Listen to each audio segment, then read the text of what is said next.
What up, guys? Welcome back to the channel. This your boy J Reed for J Reed's Love of Cars. In this video is a real quick video. I want to tell you about a product I found that absolutely works amazingly for getting rubber off of your car. Let's say you've been to the drag strip, you got a little bit bigger tires than what you anticipated, and then you got rubber all up on your cars because you didn't tape it off. Well, I know y'all probably already knew about this stuff, but I just found it. Now, what's so unique about it is you wash your car, spray it on, and it wipes right off. So in other words, here's what I'm talking about: tar and sap remover. Believe it or not, didn't even really know this stuff existed, but it works amazingly. I had it, if you've seen in the previous video, I had tar all the way up here, had it all over the back of my car. But what I did, I sprayed this stuff and it came right off. It's still some on here because I was in a rush because I had a party to get to, but we're going to clean it up a little better today so I can show you exactly what I'm talking about as far as how it works. Now, it says you're not supposed to get it on the rubber,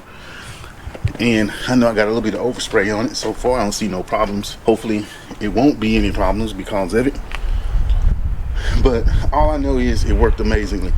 And I'm going to use it too because up here you can see there's some up here. This would be a good spot to do some more testing, and all on my door. So we're gonna get it off, probably use this can. It was only like 10 bucks at O'Reilly's. Make it even find it on Amazon. If I can find it on Amazon, I'll put a link in the description, because if you go to a track lot, or even if you just go one time and you get a whole lot of rubber thrown up, oh, it's irritating. It's irritating, but this spray does the trick. So let me get the spraying. I'm gonna see if I can do this with one hand. I don't know if I can or not, but we gonna get to spraying. Let's tackle that part first. So all you gotta do is take the little spray. See, that's pure rubber. See how that? See, I just messed it up more. Pure rubber. So we're gonna take the little spray, tap it, tap, tap it, tap. That right there. It really doesn't even have to sit long either. You can just look at it, right off. Now, as you can see, this towel is pretty dirty. Probably need to find a clean one, which I will. Look how easy that comes off. OMG, where have you been all my life? Where have you been? I need a clean towel. I won't mess up all of my white towels. Let's take this one. This one may have been the one I was using anyway. Where have you been? Look at that. Look at how easy that comes off. Spread a little more. Get that down there. Get that again. E-O-I-O. That up there. I'm telling you, y'all, it was bad, bad, bad. I love it when I find a new solution to a problem that I created, because I sure create this problem. Hopefully I won't have that problem again because I'm running these again. These sit up under the well, so within the well. So actually this should help clean it out. A lot of rubber right there. Oh, what did I just do then? Same spot on the tile. So you're gonna have to use a clean spot every time. I bet y'all didn't know that. Aki! Oh, absolutely amazing for getting that rubber off. Absolutely amazing. You're gonna go through some tiles, I can tell you that. Let's get this off right here. It's supposed to rain today, so I need to be expeditious with it. Look at all this up there. Not supposed to get it on the plastic. Let's get it off the plastic. We'll let it sit a little bit. We set. Look at that. OMG. Some of this stuff been on here a while too, because I didn't know how to get it off. And we're getting it off. We clean that right up. We can do this all day. All day long. Get off there. OMG. I don't want to tell y'all what I was doing before to get this stuff off. Sad. Now, I realized that I could have easily just claybarred it, but this is a lot quicker than claybar. And it says don't leave this on the car no longer than like a minute. So you can just spray it and wipe, spray it and wipe. It's a whole lot more simple than using a claybar. We're doing it this way, at least for now. And it did a great job of getting that off. There's some spots up here I've been meaning to get off for a long time.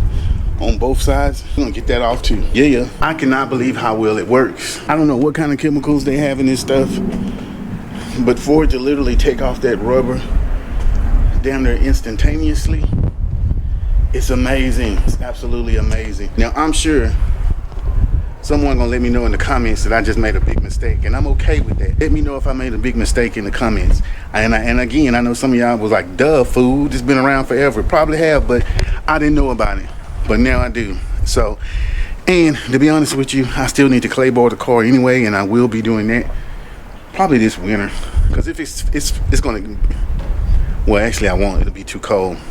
I don't know. I'll do it in the spring probably when because it's going to get cold pretty soon, cold as in 30s, and I won't be able to do too much washing outside to do the clay bar, but we need the clay board anyway, and I will. I thought that's what I was going to have to do until I got to researching and saw that there was actually some spray you could put on it. So I'm glad that worked because I didn't want to have to go through if I could knock this out quick with just this, then it's a-okay with me. We got the VMS with the wheel adapters on there. Somebody asked a question in one of the groups, are wheel adapters safe? And I'm gonna tell you that the hell, wheel adapters are safe to a certain extent. I ran them on stock power for absolutely forever, and I want to say I even drag raced with them a couple times, but after a while, when I put the nitrous on it, I didn't really want to use those anymore. So I bought better wheels, and even these wheels, which are for Ram Sports and Z06, the offset still just ain't right to me. But if you put a bigger tire, here's the one thing I noticed too. It could be the right offset, but like with these tires, these are 10-inch wheels or 10.5-inch wheels. These 275s are stretched on it, so it's going to be straight up. But when you put bigger tires on there, like when I put the 305 45 17s on there without the wheel adapter, it fills up the space, and it fills it up going this way too. But you know, when performance is more important than looks, sometimes you got to sacrifice. But now I'm in digress mode. Y'all make sure you like this video, comment. I'm just vlogging, just doing vlogging things. Peace.